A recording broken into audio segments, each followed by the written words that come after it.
Donc moi, je suis Audrey Moine, médiatrice numérique au Centre socio-culturel Jean-Paul Coste. Et donc en fait, nous, on a débuté en fait la démarche numérique à partir de 2006 avec O2Zone, donc où ils nous ont fait des formations auprès des responsables de secteur et des salariés du centre. Donc là, le projet en fait dont je vais vous parler s'appelle Citoyens du Monde, et c'est un projet qui rentre dans le cadre d'un secteur qu'on a appelé interactif, qui en fait comprend le secteur numérique, dont je fais partie, le secteur médiation culturelle et donc le secteur international. En fait, on est 3 chargés de mission. C'est un peu la particularité de notre centre social, puisque normalement, c'est des responsables de secteur et pas des chargés de mission qui constituent la masse salariale. Donc en fait, ce projet, il a démarré en 2006 avec un animateur qui revient d'un voyage personnel au Maroc et qui propose en fait à la directrice et si on faisait un projet au Maroc. Donc en fait la directrice, elle lui dit pourquoi pas, mais comment est-ce qu'on monte ce projet, qui tu veux faire partir, comment. Et donc en fait, ils construisent ce projet ensemble, donc avec d'autres animateurs, pour trouver des financements, pour mettre en place des partenariats. Et donc ils partent la première année, donc avec une petite équipe d'animateurs. Ils sont partis une semaine là-bas et ils ont accompagné quelqu'un qu'ils avaient rencontré à mettre en place une association, parce qu'en fait il faisait des activités avec les enfants de son village, mais il n'avait pas en fait de statut légal. Donc pendant plusieurs années, ils sont retournés au Maroc, et d'ailleurs ils y retournent encore, donc depuis 2006. Donc ça a été en fait la première phase de ce projet où on a eu justement l'intégration un peu d'un projet personnel dans un projet professionnel. Comment est-ce qu'on peut accompagner en fait une idée, une approche individuelle dans une approche collective dans la structure. Et la deuxième année, en fait, cette personne a quitté Jean-Paul Coste parce qu'il avait trouvé un autre emploi, mais est resté dans la structure puisqu'il est devenu administrateur. Et en fait, un animateur qui s'appelle Nicolas Dumont a voulu continuer ce projet. Donc, il a continué le projet avec des jeunes. Il a eu envie d'intégrer des jeunes. Donc là aussi, on s'est demandé comment mettre en place un projet avec des jeunes, comment les faire participer. Et en fait, ils sont repartis au Maroc et ils sont partis au Brésil. Ça a été la première année donc du Brésil.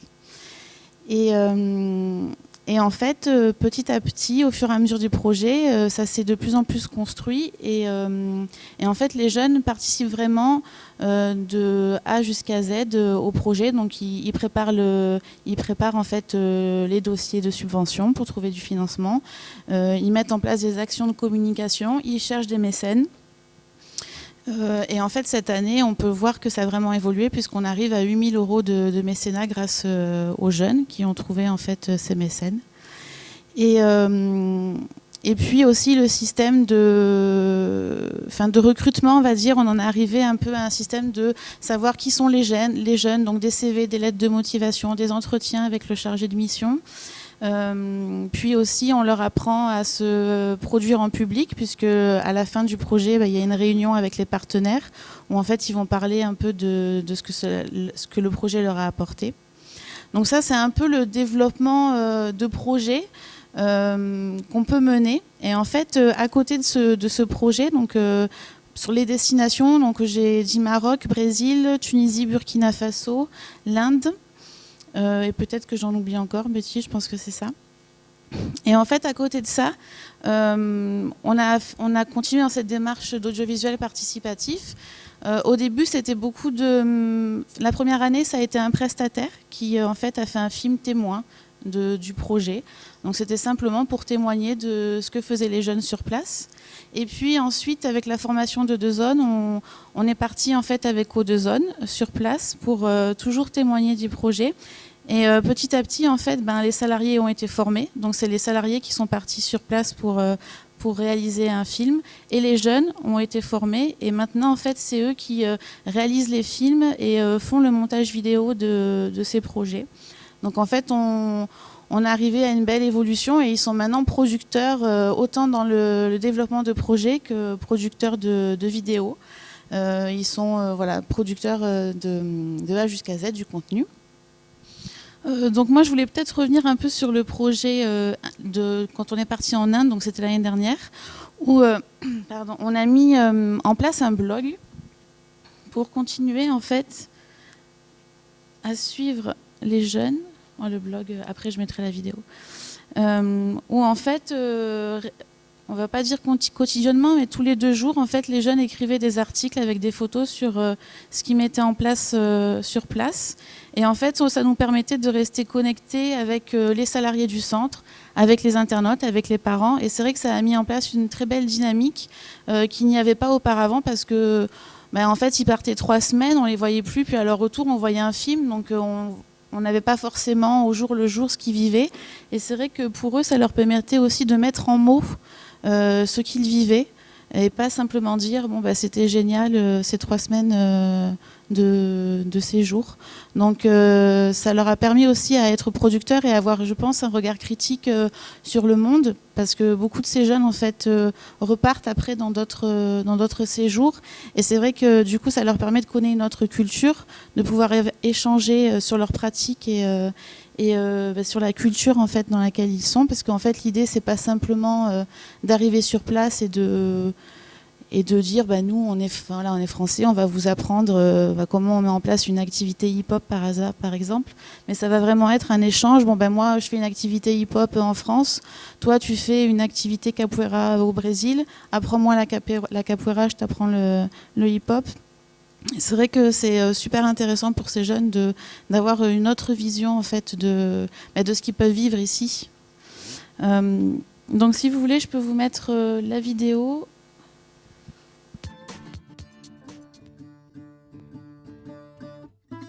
What do you think about this project? I think this is a good project altogether.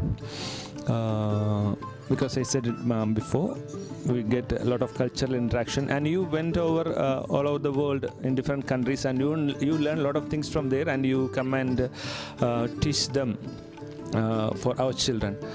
Basically our children are good, they are talented, and they are good learners. They learn very fast. I think it's very nice. In future this project will help on the children to make or to do some activities, so maybe they will get the job doing these activities. First of all, I bow to you all those. Okay, your project. You people came to us and formed a mixed culture of European and Indian. Really amazing to us, no? Because we never seen such a things. See, a good foreign bowl, and the boxing kits and all. Dancing styles, the dancing equipments, and dancing methods, the timing, the rhythms, and we never knowing that. But you came to us, no? You came to us, and you are helping us. You are helping us and boosting us to come in a good level. Do you want to continue this project next year? To continue this program out here. The children were saying we love the project, and we will be waiting for next year for your best project. You, all people, the whole people are one of our family members. So in our bottom of our heart, we could only say that we love you, we love you, we love you.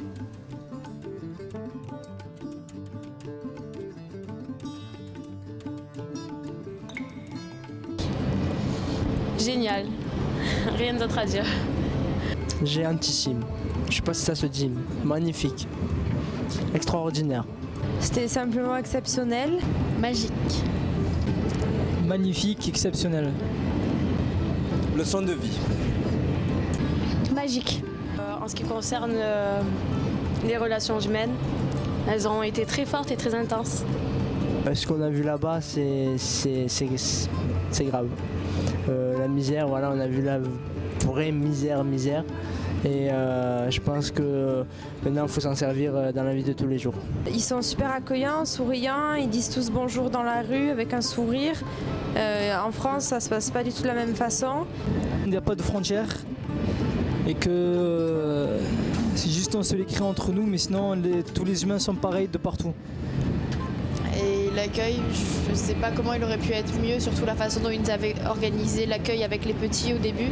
C'était vachement émouvant, vachement impressionnant. La chance que j'avais en France de me lever, de pouvoir manger, tout ça, je vais bien savourer ça parce que je sais que maintenant il y a des gens dans ce monde que quand ils se lèvent, ils ne savent pas s'ils vont manger ou pas. Rester souriant comme ça, d'essayer de se servir de ce qu'on leur a peut-être apporté et pour leur vie future. Et j'espère qu'ils s'en sortiront, qu'ils gardent la pêche comme on dit. Je vais faire tout mon possible pour que ce soit l'année prochaine, dans 5 ans, dans 10 ans, pour retourner là-bas, voir comment les choses ont évolué et pas perdre contact avec eux parce que j'ai vraiment énormément apprécié cet échange. Continuez à vivre comme vous l'êtes. Je pense qu'on devrait prendre exemple. C'est vraiment un petit extrait. Mais je voulais vous montrer un peu ce que ça pouvait, ce que pouvaient en dire les jeunes en fait sur ce projet. Où au départ en fait leur attente c'était simplement peut-être d'aller dans un pays étranger. Et en fait quand ils reviennent, ça a été très enrichissant pour eux et c'est vrai que cet échange leur a permis de se rendre compte aussi que parfois ils ont de la chance ou alors simplement de se rendre compte qu'il existe autre chose que la société dans laquelle on vit. Donc, voilà, c'est très intéressant. Pour le processus... C'est ce que j'allais te demander. Donc, on a fait les 10 minutes. Alors, est-ce que tu peux nous rappeler processus journalisme citoyen dans ce projet? Donc en fait, je suis partie avec eux, où en fait moi j'ai été formée par O2Zone sur plusieurs années, puisque ça fait c'était l'année dernière, donc ça faisait 3 ans que j'étais à Jean-Paul Coste. Donc du coup j'avais déjà eu une formation, donc comme les formations de 3 jours, puis un accompagnement sur des projets vidéo qu'on avait pu mener et des formations d'approfondissement. Donc en fait, moi je suis partie sur place et en fait c'est sur place que j'ai formé les jeunes à la vidéo. Et en fait là-bas on a aussi mis en place une activité vidéo où en fait on a formé des jeunes indiens et ils ont réalisé un reportage sur leur village. Donc en fait il y a eu une double formation, il y a eu une formation envers les jeunes et une formation envers les jeunes indiens. Et ensuite, quand on est revenu, en fait, c'est un jeune qui a été formé par O2Zone qui a réalisé le montage vidéo du film. Donc là, c'est lui tout seul qui a réalisé ce montage vidéo. Et moi, je l'ai simplement accompagné sur le contenu et le sens du projet. Et donc c'est vrai que ça a été assez rapide et on voit quand même la qualité de cette vidéo et la formation d'O2Zone est vraiment en 3 jours on apprend quand même à appréhender en fait l'ensemble de l'outil et après c'est vrai que c'est un accompagnement qui est permanent en fait avec eux sur surtout le contenu en fait. Comment est-ce qu'on va construire un reportage, qu'est-ce qu'on veut mettre derrière, quelles sont les questions à poser, quelle est la posture journalistique. Un peu la question qui était posée tout à l'heure, est-ce que dans le projet que tu nous as montré, est-ce que quand ils sont partis là-bas, ils ont l'impression que vous avez filmé leur vidéo de vacances, ou est-ce qu'au contraire, ils avaient cette notion du journalisme, ou en tout cas du média journaliste? Je pense pas qu'ils avaient cette notion de média citoyen, ou en tout cas, ils ne se sentaient pas forcément journalistes. Par contre, je pense que ça leur a permis de changer leur regard en fait, sur le monde. En fait, ils ne se sentent pas forcément journalistes, mais en allant faire des interviews, en rencontrant en fait, des personnes qu'ils n'auraient jamais rencontrées, en fait, cet outil un peu audiovisuel, pour nous, c'est un prétexte pour les amener à aller rencontrer des personnes, à traiter de sujets qu'ils n'auraient pas forcément vus à la télé ou eu l'idée de traiter tout seul. Et je pense qu'en fait, ça leur permet de changer leur vision et de pouvoir se construire en fait une autre opinion et en fait construire aussi leur opinion parce que forcément il y a quand on écrit un reportage, on réfléchit à toutes les parties, qui, quoi, comment, qu'est-ce qu'on veut lui faire dire. Donc en fait, on analyse un peu le contenu du sujet, pas simplement en se disant on part filmer les vacances. C'est ma dernière question, après je passe promis la parole à la salle. C'est au niveau des jeunes, est-ce que derrière ils tweetent, ils Facebook, est-ce que tu as vu une différence par rapport à ce qu'ils publient d'habitude sur les réseaux sociaux? Est-ce qu'ils ont vraiment une fierté de ça et ensuite ils le font vivre justement sur les réseaux sociaux? Oui, bien sûr, la vidéo est partagée sur... bon, ils tweetent pas, eux, mais sur leur page Facebook, le blog, ils l'ont partagé. Tous les articles qu'ils mettaient en ligne, ils le partageaient sur leur Facebook. Ça a amené beaucoup de dynamique. Au retour, ils ont fait une soirée bilan où ils ont projeté le film. Ils ont pu encore échanger avec les partenaires financiers sur leur projet. Donc c'est vrai que pour eux, ça a amené une autre dimension que simplement avoir un DVD et le regarder chez soi avec sa famille. Donc il y a eu une viralité sur ce projet qui a été très forte par le blog et par cette vidéo qui a été mise en ligne. Qui c'est qui a une petite question à poser à Audrey sur ce projet? Antoine. Pour toi, c'est quoi les enjeux qu'il y a autour de ça? C'est-à-dire que quand on voit cette démarche-là, quels sont ces enjeux qui se trament autour de cette dynamique journaliste, citoyen? Là, je voudrais avoir l'avis de la professionnelle. En fait, pour moi, déjà, le premier enjeu avec ces jeunes, c'est déjà de les accompagner à développer un projet tout seul. Voilà, ils ont participé à ces projets au départ un peu passivement.